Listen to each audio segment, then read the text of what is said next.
Hello students, I'm Kian Sharma. Students, we are studying chapter number 2 Nationalism in India. In our earlier class, we have discussed about the national movement and arrival of Mahatma Gandhi, and he started Satyagrah movement. We have discussed about the Champaran, Kheda and Ahmedabad Satyagrah movement. Students, in this we will discuss about the Rowlatt Act and its effect. Students, क्या Rowlatt act, ये जो एक act बनाया गया था उसमें क्या process थे और कैसे इसने भारत में अपना इफेक्ट डाला. Students, in 1919 the Rowlatt Act was passed hurriedly through the Imperial Legislative Council despite the united opposition of Indian members. Students, 1919 में इम्पीरियल लेजिस्लेटिव काउंसिल में एक एक्ट पास किया गया और बड़ी जल्दी में, और जबकि इंडियन मेंबर्स जो सभी यूनाइटेड थे उनसे बगैर राय लिए हुए, उनसे बगैर सलाह लिए हुए ये एक्ट पास किया गया. स्टूडेंट्स, इस एक्ट ने ब्रिटिश गवर्नमेंट के निरंकुशता में बहुत ज़बरदस्त जो है उनको पावर दे दिया.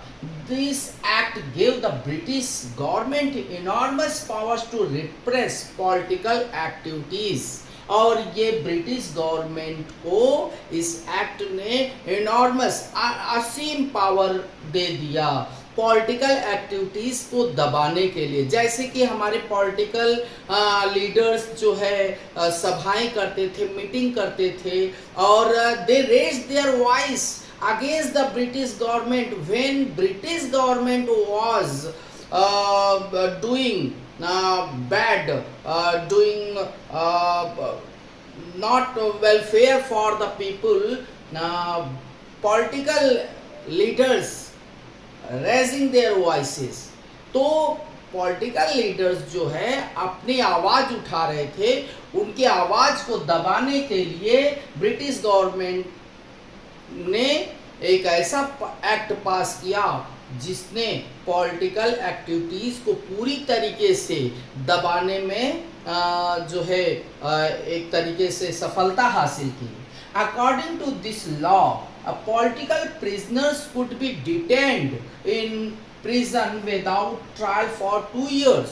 और इस एक्ट ने क्या दिया? इस एक्ट ने जो लीडर्स अगर उन्हें जेल में डाल दिया जाता था तो उनके ऊपर बिना मुकदमा चलाए कम से कम 2 साल तक उनको जेल में बंद किया जा सकता था. तो ये अंग्रेज सरकार एक मनमानी सरकार थी, निरंकुश सरकार थी, तानाशाही सरकार थी और उसने जो है भारतीयों की आवाज को दबाने का प्रयत्न किया. What was the effect? Students, Mahatma Gandhi decided to oppose it with सत्याग्रह. महात्मा गांधी जी ने सत्याग्रह के जरिए ये जो है इस राउलेट एक्ट का अपोज किया. People all over the country took fast and हड़ताल on 6 April 1919 as observing Satyagraha day. और इस तरीके से देश में चारों तरफ से लोगों ने उपवास रखा, लोगों ने हड़ताल किया 6 अप्रैल 1919 को सत्याग्रह डे मना करके. And workers went on strike in railways, workshops and shop closed down. और इस तरीके से स्टूडेंट्स, जो वर्कर्स लोग थे जो रेलवे में काम कर रहे थे उन्होंने वर्कशॉप में काम करने को मना कर दिया, स्ट्राइक पे चले गए और बहुत सारी दुकानें जो भारतीयों द्वारा संचालित हो रही थी वो सब बंद कर दिए गए. तो and the result was Jallianwala Bagh massacre. We will discuss it more about in next lecture. Okay, thank you students.